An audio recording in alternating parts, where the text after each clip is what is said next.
I found out my wife was cheating, called me a loser, and hooked up with a man I knew. Instead of confronting her, I ghosted her completely and left her to deal with the mess she created. I'm a 57-year-old man, and I've been married to the woman who was the love of my life for 26 years. Let's call her Lucy. We were college friends, and we knew each other for a decade before getting married. During those 10 years, we spent 2 years as friends, a year of me pursuing her, and the remaining 7 years dating. There were even a few years of long distance in those 7 years, when we lived in different cities for work reasons. Our relationship endured the challenge of time and distance. Lucy wasn't just my wife and the mother of my children. She was also my closest friend since college. She understood me like no one else. That's why her betrayal shattered me. About a week ago, Lucy and I attended our college reunion.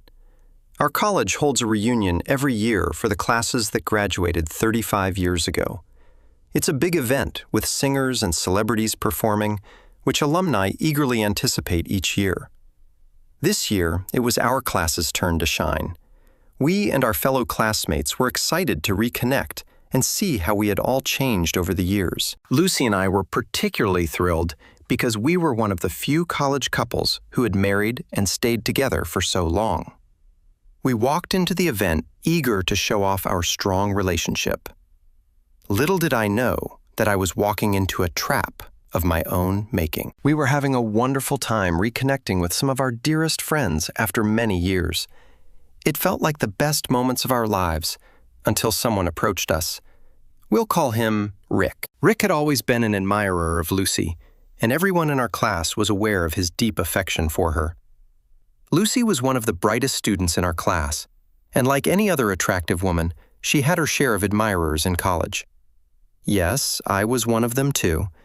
However, Rick was not the type to just flirt, take a chance, and move on if the girl wasn't interested. He was the persistent type. He pursued Lucy throughout college and beyond.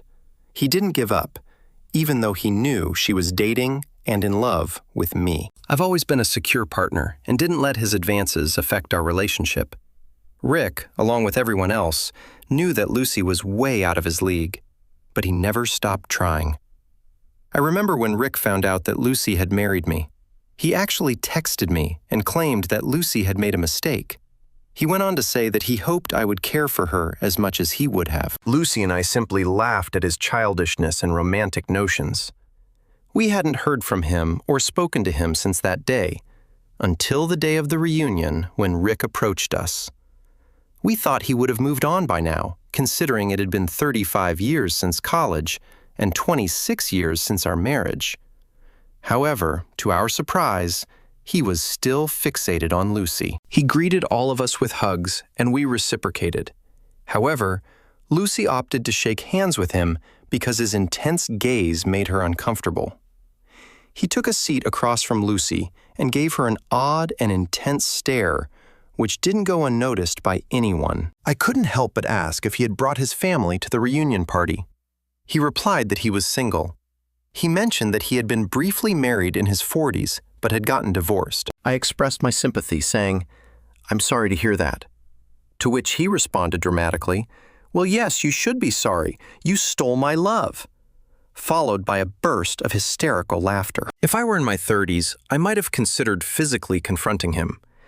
But as we're approaching our 60s, such things no longer hold much importance.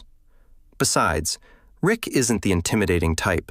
He's more of a sleazy loudmouth guy you wouldn't pick for sports. Even though everyone heard his joke, no one responded, and you could feel others becoming uncomfortable. So we mostly brushed it off. However, Lucy became noticeably quiet. Nancy and I, Nancy is our close friend from college, took Lucy aside. We tried to lift her spirits, encouraging her to forget about the troublemaker and enjoy the rest of the evening. Knowing that Lucy tends to overthink things, we both attempted to ease her mind. Suddenly, Rick approached us out of the blue. I suspect he had been keeping an eye on us all along. To our surprise, he apologized, stating that he hadn't meant to upset her. Instead, he claimed he wanted to make her feel happy that, despite the years of separation and the effects of aging on her appearance, she still had an admirer. I couldn't tolerate his cheesy words and told him to back off. He expressed genuine regret about causing discomfort. Lucy asked him to leave us alone, but he insisted that Lucy forgive him so we could enjoy the last gathering of our lives. Those words made me think it was time to put this behind us and move forward. That night was undoubtedly the final occasion for us to meet our old friends and classmates, so there was no point in dwelling on the past. Lucy hugged him and urged him to move on from her and let it go. We all hugged and headed to the dance floor to have fun at the party. Others joined us, and it turned into an enjoyable time. Later on, I noticed Nancy and Lucy talking to Rick, who was standing beside them. He was engaging in conversation and dancing in a comical manner, if that makes sense. I was relieved that this matter seemed to be resolved, and we could look back on it in a positive light. I kept an eye on them to ensure Lucy was okay. Rick was whispering something in her ear, and she smiled and nodded at him. I assumed it wasn't anything inappropriate, or else Lucy would have reacted differently. This gave me the green light to relax and enjoy myself with other friends and classmates. About an hour later, I noticed that Lucy and Nancy were nowhere to be seen. Initially, I didn't pay it much mind because we were all mingling separately. I too was catching up with other friends on my own. However, when they didn't reappear after some time, I began searching for them. I attempted to call them first, but they didn't answer. I realized the loud music might be drowning out the sound of their phones ringing. After roughly 30 minutes, Lucy returned, but something about her seemed off. There were no apparent changes in her appearance, but I had a distinct feeling that she was a different person. She became unusually quiet and kept urging me to leave. Nancy joined us shortly afterward, but Lucy and Nancy didn't exchange a single word throughout the night. I assumed they had argued about something because they avoided making eye contact. I repeatedly asked Lucy why she seemed irritated and wanted to leave early, but she remained silent. I wanted to stay until the end of the party, but Lucy insisted we leave early. Lucy remained silent throughout the entire journey back home, which lasted over an hour. I kept inquiring if she was okay, and she replied that she was just tired and needed rest. It left me feeling uneasy because she's usually the one brimming with energy, and seeing her upset without knowing the reason worried me. I asked if it had anything to do with Nancy, but she simply replied with a no, providing no further explanation. I assumed she was exhausted and left her alone when we arrived home. While most of our friends were posting happy pictures of the evening and chatting on social media, expressing their joy at the reunion and lamenting the possibility that it might be the last, Lucy slipped into bed with her eyes closed. I suppose she wanted me to believe she was asleep. Why do I say that? It was almost 2 a.m. when I went to bed. Utterly tired, I fell asleep as soon as I hit the mattress. I'm not sure how long I had been asleep when Lucy woke me up. She was in tears, resting her head on my chest. I held her close and asked if she was feeling emotional about reuniting with her old friends, but she didn't respond. She simply continued crying. I held her tightly to show my support, as that was the least I could do since she wasn't sharing what was troubling her. I allowed her to release her emotions, and when her tears finally stopped, she revealed something that left me stunned. She confessed that she had cheated on me with Rick. I was at a loss for words, unable to ask her anything further. I felt frozen in shock. Thoughts swirled in my mind about what might have transpired. The last time I saw Lucy, she was dancing with Rick and Nancy, along with others. Then the three of them disappeared for about an hour. When Lucy returned, she wore a gloomy expression and insisted on leaving the party. She mentioned that Nancy was aware of the situation, but she was clearly furious with Lucy, which explained her upset demeanor. I was still unable to speak, so as she observed my stunned state, she began explaining everything on her own. She recounted how, while they were dancing, Rick kept apologizing to her for the embarrassment he had caused her, especially after she had rejected his advances numerous times. He showered her with praise, claiming that in all his travels around the world, he had never encountered a woman as extraordinary as her. Lucy explained that she began to believe his compliments and fell for his apparent sincerity. He asked her if she would go for a walk with him. Initially, she declined, but he persisted, insisting it would be their last encounter and that she deserved to know his true feelings for her. She wanted to hear what he had to say, so she agreed to accompany him for a walk on the college lawn, seeking peace and quiet. While on the lawn, Rick openly expressed his feelings, proclaiming his lifelong love for her and describing her as the most incredible woman on earth. She recounted various things he said, but the essence was the same. Lucy admitted that she was intoxicated and foolishly succumbed to his words. He began holding her hand while they walked, and in that moment, Lucy felt an immense burden of tension lifting from her shoulders, making her feel strangely comfortable. I won't delve into further explicit details of what she shared with me about what happened, but she told me everything. Absolutely everything. She even mentioned that her guilty conscience kicked in when they were in the middle of the act, and she pushed him away. My mind was in a daze, and my body felt numb. She nudged me, seeking some reaction, but I remained silent. I asked her to give me a moment. She continued crying and apologizing. Eventually, I told her to go to sleep, and that we would discuss the matter in the morning. She held on to me tightly, expressing her fear of losing me. I simply closed my eyes and lay there, replaying the situation in my mind repeatedly. I was reflecting on the events until I distinctly recalled something that struck me as odd. Rick gave me a strange, unsettling grin after Lucy returned from their makeout session, although I didn't pay much attention to it at the time. I suppose that was his triumphant smile, signifying that he had finally won her over. With that realization, I felt a surge of anger and disgust welling up inside me. I was too restless for self-pity, and the thought of sharing the bed with her became unbearable. I noticed that she had fallen into a deep slumber after hours of crying. I quietly slipped out of bed, gathered my laptop, wallet, and other essentials into a backpack, and left our home. I love that woman. We had been married for 26 years, and I couldn't fathom a life without her. We had a family and children, but I couldn't stay. I knew her well, and if I had stayed until morning, she would have likely persuaded me against separation. So I checked into a hotel and blocked her number, along with all her social media accounts. It was already sunrise by the time I managed to fall asleep. Around 8 or 9 a.m., my phone started ringing incessantly with calls from my children. Lucy and I have 2 kids, a 24-year-old son and a 21-year-old daughter. Both of them are in college and live on the same campus now. After reading numerous stories, I realized I made a hasty decision to ghost Lucy that very night. I should have planned more carefully for my next steps to maintain control of the situation. I've come across stories where people pretended to act normal with their cheating partner while secretly plotting revenge and eventually exposing the affair. However, in my case, I couldn't have acted normally with Lucy after what she had done. She was not only my spouse, but also my closest friend, my better half in every sense.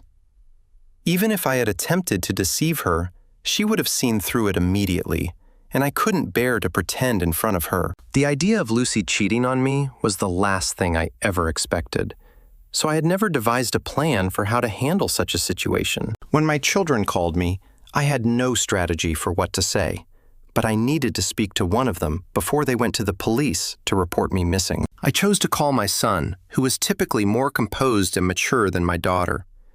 I informed him that there was no gentle way to break the news other than to tell him that his mother had cheated on me the previous night with her former lover, or admirer, stalker, or whatever you want to call him. I explained that I needed some time to process everything. He was taken aback to hear that his own mother had committed such an act. Additionally, he knew that we had a strong, loving family and had always maintained a great relationship. Now, she had shattered that image. My children, as well as our relatives and friends, had always admired our close-knit, resilient, and proud family unit.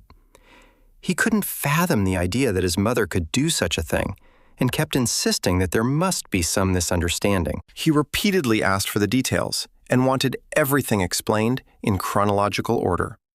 However, I knew that going over all the details would shatter his spirit before he even had a chance to start his life. I expressed my wish that it were just a joke, but Mom had confessed her infidelity to me. He's 24 and has already experienced heartbreak, but I understand that this situation is taking a toll on him in a different way. I asked him to promise not to disclose this to anyone until I did. I sent a text to my daughter explaining that I was stressed about work-related issues and would be out of town for some time, which put an end to the phone calls. So the situation was as follows. While my daughter believed I was away on business, both my son and Lucy knew that I had separated from her. Over the next few days, I spent time online searching for the best lawyers and seeking a solution to my problem. That's when I came across one of these online communities where many men had experienced a similar fate to mine. Seeking revenge, I read about how they had planned their revenge and taken action against their cheating partners, including their anger towards the affair partner. I understand their feelings, I truly do. But seeking revenge on Lucy is the last thing I would consider in life. I still love her deeply, and I would be lying if I said I could destroy her life in such a way.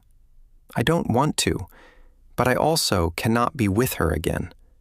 Reconciliation is not an option for me. I'm unsure how I'll navigate this situation, or if I'll ever recover from it. I have numerous responsibilities to handle: my work, my children, my assets, and more. I've scheduled an appointment with a lawyer for tomorrow, and I'll see what advice they have to offer. I'll provide an update as soon as I make progress. Update 1. Hey everyone. Thank you for all the support. While reading your comments, I realized that I missed sharing some important information. Both Lucy and I were management consultants, but in our late 40s, we both left our full-time jobs. Lucy pursued her long-standing passion for writing, and I became a business consultant for startups as a self-employed individual. I don't have a fixed workplace. One of you mentioned concerns about Lucy potentially showing up at my workplace. Since I occasionally work from home or visit clients' offices, I consult for multiple clients simultaneously. So far, Lucy hasn't been able to locate me. As I mentioned earlier, I'm approaching 60, and we've been planning our retirement for a long time. We've been saving up to purchase a beach house in the countryside for our retirement years, with plans to buy it next year. We've even identified some properties and have been in discussions with property owners. Fortunately, we haven't made the purchase yet. Otherwise, it would have presented a different set of challenges. Lucy has been trying to contact me ever since I ghosted her. I met with a lawyer the day after my initial post, and he advised me to inform the children about the separation, given that they are adults. We also discussed the division of property, and I've decided to split it evenly between Lucy and myself. No, my retaliation wouldn't involve depriving Lucy of her wealth. She's entitled to half of our assets, and she's earned it. She's also entitled to the separation, which she too has earned. I understand her very well. She might be willing to relinquish her claim to the wealth to reconcile and keep our family together. While the divorce paperwork was being prepared, I met with my children. I asked my son to discreetly bring his sister to a restaurant without revealing that I would be there. He agreed. My daughter's reaction was intense. The moment she saw me, she bombarded me with questions. One of her questions was whether I was cheating on Mom, as she knew I had cut off contact with her. She was visibly upset, which pained me, but I had to remain strong for them and for what I was about to disclose. I calmed her down and reassured her that I wasn't involved with anyone else. Then, gradually, I disclosed the truth to them. Although my son was aware of it, he didn't know about my next steps. My daughter was devastated to learn that her mom had cheated on me. She had been living with Lucy for the past 15 days since I left the house. She hugged me and apologized for being angry with me. They both inquired if I could consider giving our marriage another chance, but I made it clear that I was pursuing a divorce. They both broke down emotionally. Witnessing their tears was heart-wrenching, but they understood my pain. They pledged to support me through this challenging period. I assured them that I was separating from their mom, not from them. Of course, my daughter informed me that Mom, Lucy, had not been eating or sleeping properly.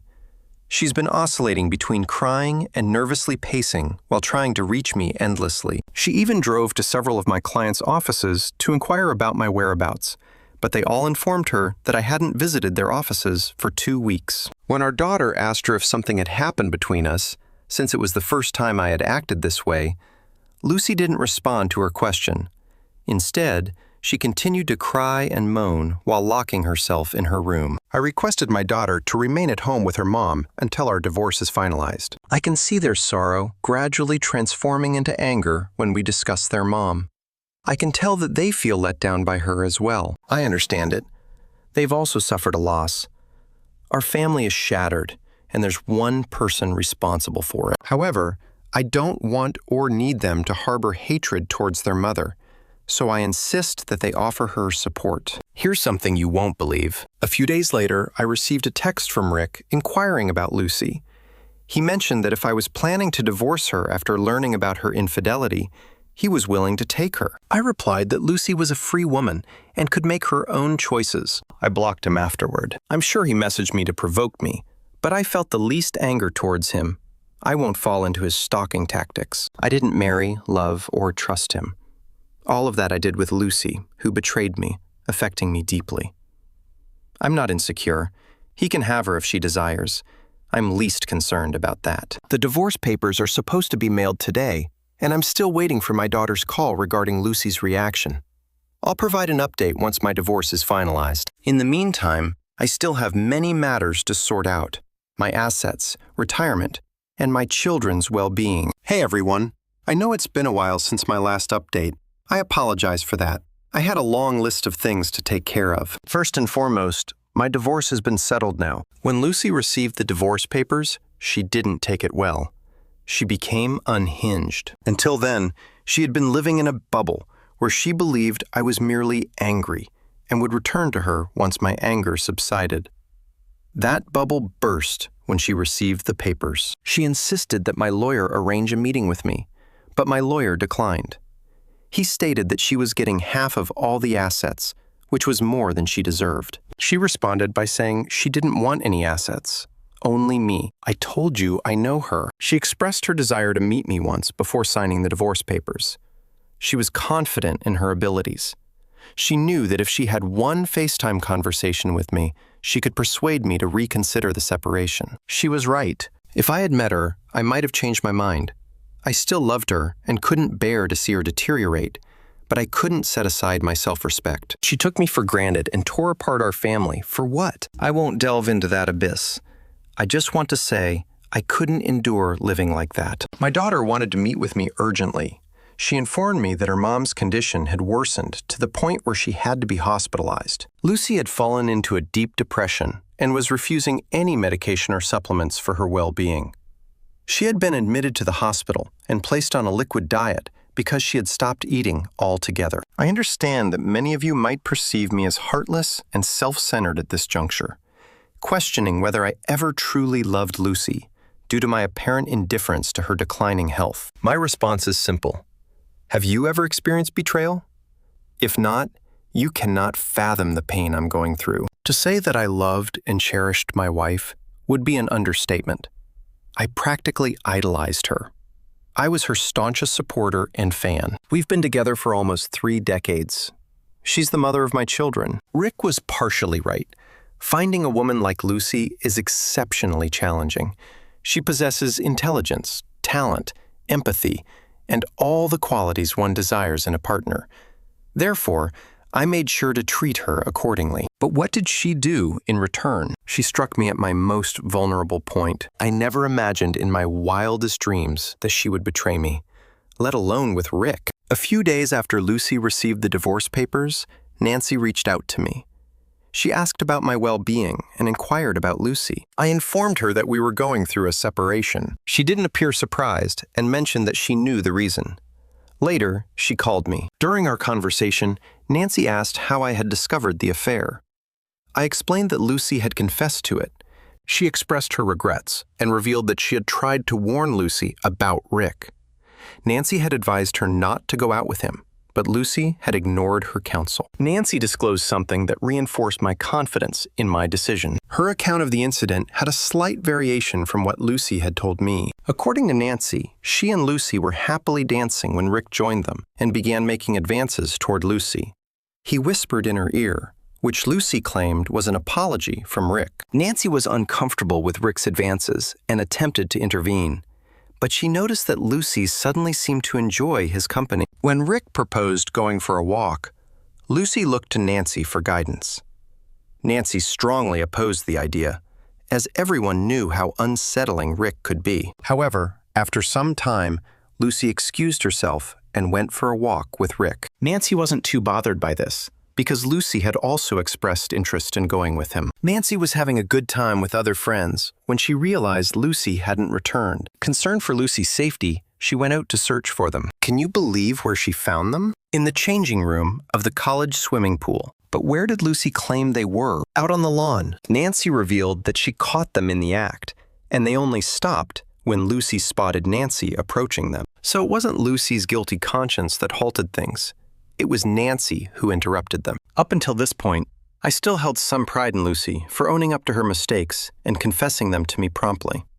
It gave me a sense of closure. Despite her devastating betrayal, I believed her story that she got carried away because of alcohol, and her conscience stopped her. However, it became clear that Lucy didn't cheat because she was drunk. She did it because she wanted to. The college swimming pool was at least a 15-minute walk from where we were, and the changing rooms were deep inside the facility. You don't just end up there by accident. It was a deliberate choice on her part. After sharing her side of the story, Nancy asked if I could see myself giving Lucy another chance to rebuild our relationship, since Lucy had confessed and been completely honest about her mistakes. The thing is, Nancy didn't know that Lucy's version of the confession was different. I didn't clarify or respond to her question. Despite Lucy's miserable condition, she had lied to me, and that's when I lost all respect for her. Meanwhile, my children informed me that Lucy's condition was deteriorating, and she was on the brink of self-harm. Upon hearing this, I called Nancy and explained our previous conversation,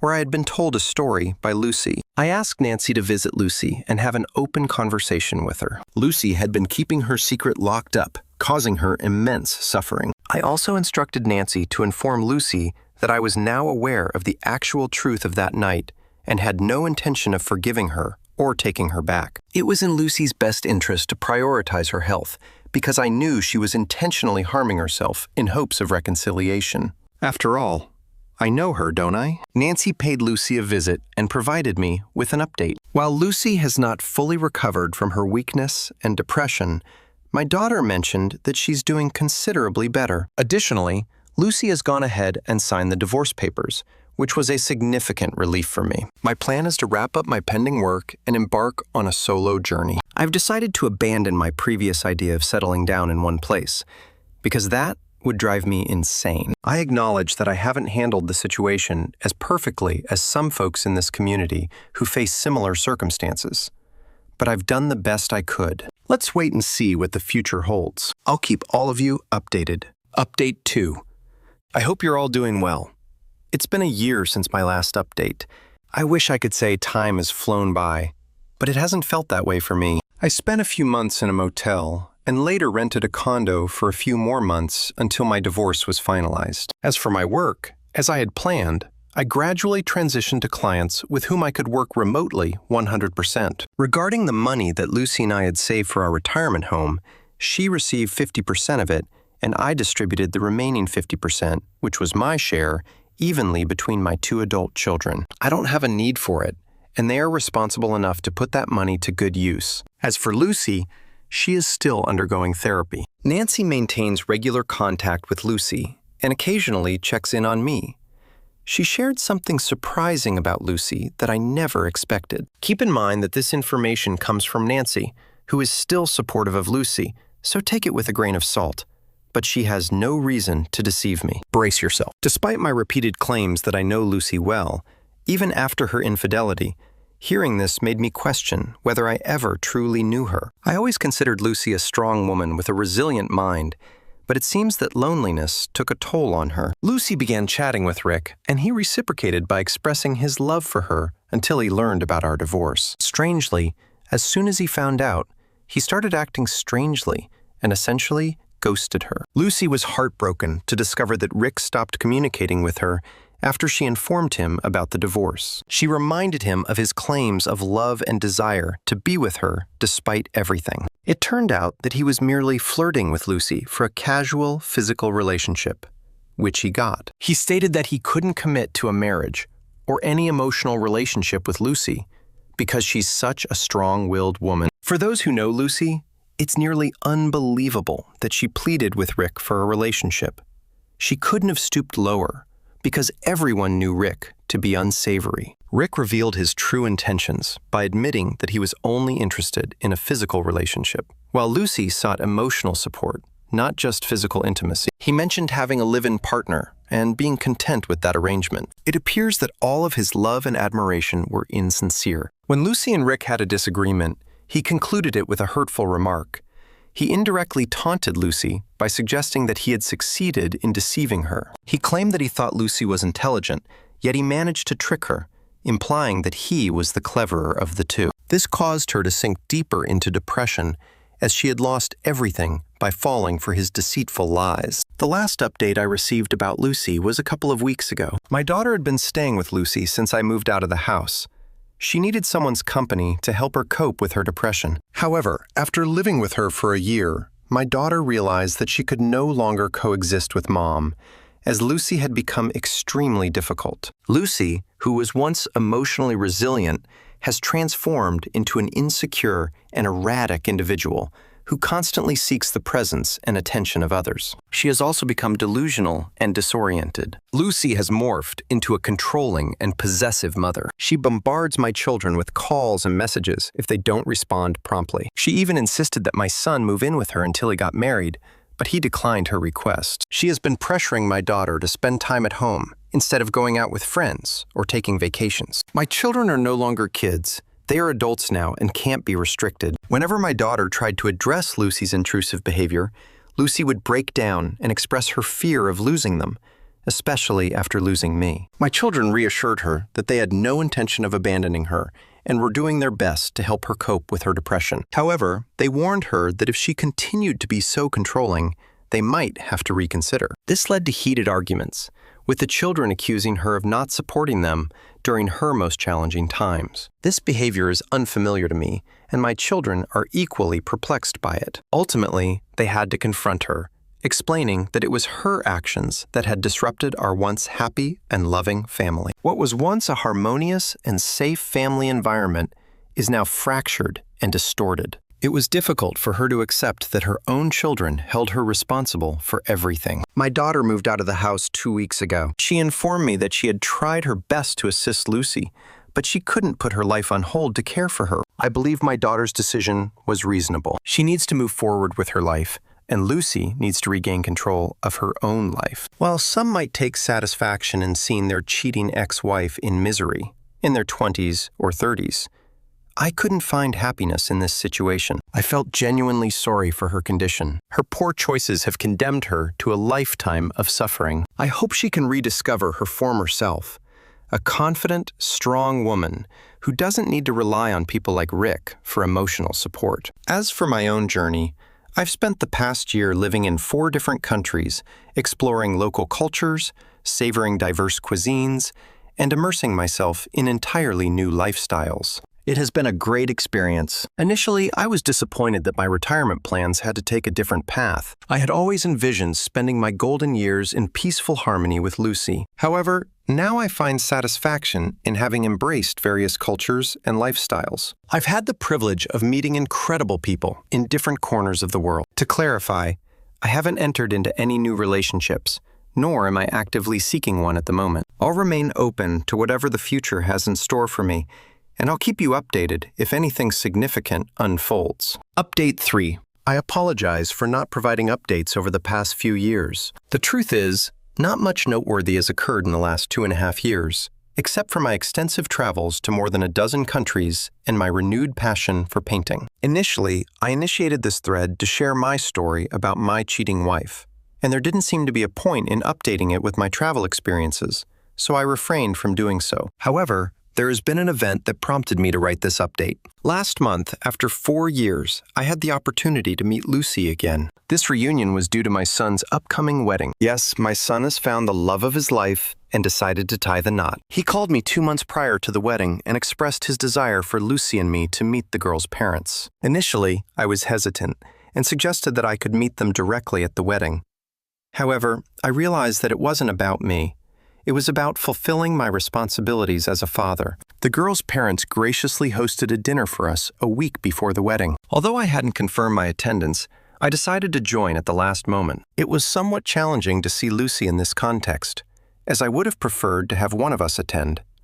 Nevertheless, I understood that I needed to be there for my son. Upon my arrival, Lucy seemed surprised. She appeared different, and her eyes conveyed that she had undergone some changes. She greeted me with a polite smile, but I could sense that she was feeling tense. Throughout the years, she had always maintained her long, thick hair, even as we grew older. But it seemed she had aged more than expected during those 4 years. Interestingly, they seated us next to each other at the table, making me suspect that our son hadn't informed them that this would be our first encounter in years. It's worth noting that this situation posed no issue in front of others. She remained silent, but as soon as we had a chance to talk privately, she commented that I appeared healthier and happier. I acknowledged it, attributing it to cutting off all the toxicity from my life. This caught her off guard momentarily, and she glanced around to ensure no one overheard us. She inquired if I was in a relationship, but I evaded the question, stating that my relationship status shouldn't concern her. During our conversation, I barely made eye contact with her, focusing my attention on everyone else primarily. After the dinner, when it was time to leave, I bid everyone good night with hugs, but simply nodded my farewell to Lucy, telling her to take care. I suppose she didn't anticipate that, as she also stood up when I was saying my goodbyes to everyone. It happened quickly, so I don't think it was too awkward for the others. Surprisingly, my interaction with Lucy was quite uneventful. She seemed either intimidated by me or too anxious to engage in more open conversation. Whether she was overthinking or not, I didn't dwell on it much. After leaving the gathering and stepping outside, my son accompanied me and offered for me to spend the next few days with him, but I declined, assuring him I would call. I then drove to my hotel. By the way, I don't have a permanent residence. I'm mostly out of town, and when I'm in town, I stay in a motel. Transitioning into a nomadic lifestyle after being a family man for 26 years was challenging, but I've grown accustomed to this adventurous life, and I'm thoroughly enjoying it. Aside from my family situation, I have another update. I now have a companion. Yes. During my visit to Tokyo 2 years ago, I met Ashleen, who was 52 years old. She had recently come out of an abusive relationship and was savoring her first solo trip. We connected while hiking up a mountain. We became friends because neither of us was seeking a romantic relationship at the time. After our time in Tokyo, I was about to head to South Korea while she was heading to Thailand. We stayed in touch for the next 6 months and eventually decided to plan our trips together. For the past year and a half, we have been traveling together to over 8 countries. We became travel companions and didn't rush into anything physical or emotional.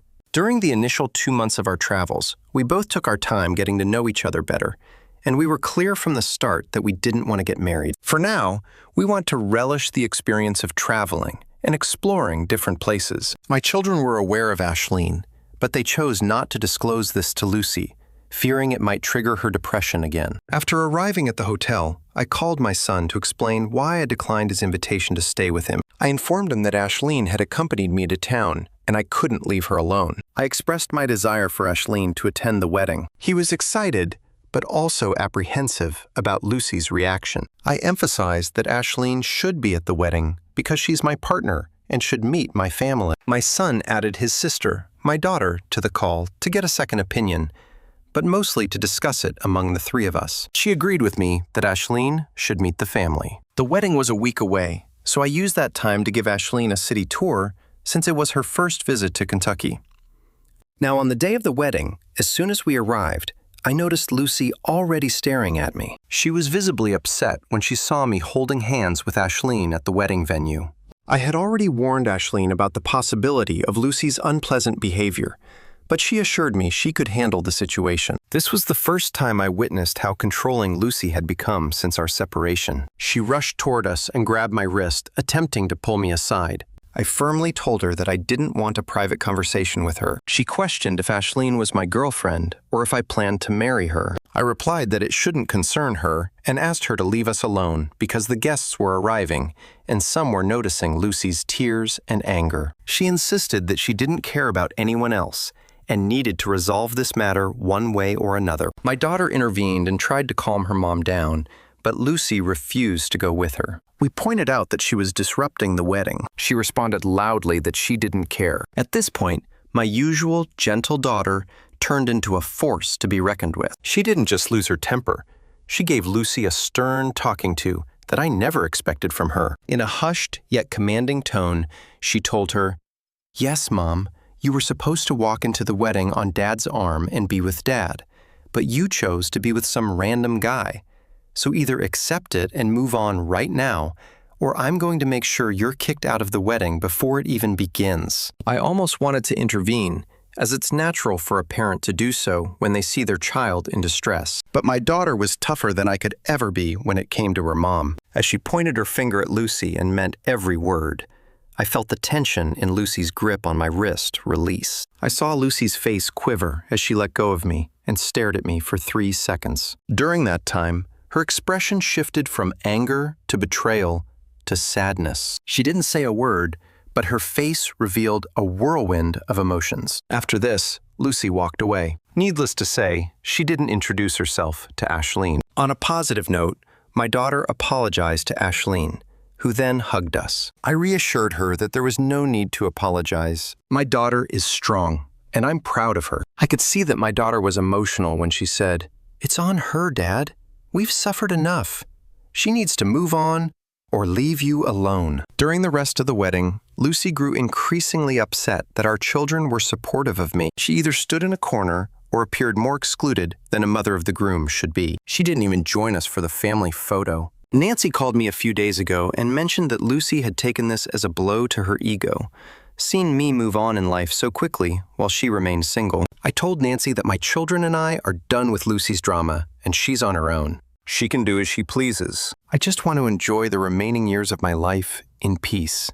I'm considering staying closer to my kids and providing them with a family home to gather peacefully, even though they're grown up. This wedding made me realize that a new stage of life is approaching, and I might become a grandparent. However, I won't be sharing that with Lucy, and I'm perfectly fine with that. We'll see if Ashleen is willing when the time comes. I want to express my gratitude for the advice and the genuine experiences shared by some of you. I wish you all to remain loyal and true to your spouses. If not for yourselves or your partners, do it for your children. Life is good, and there's always more to enjoy. Take care.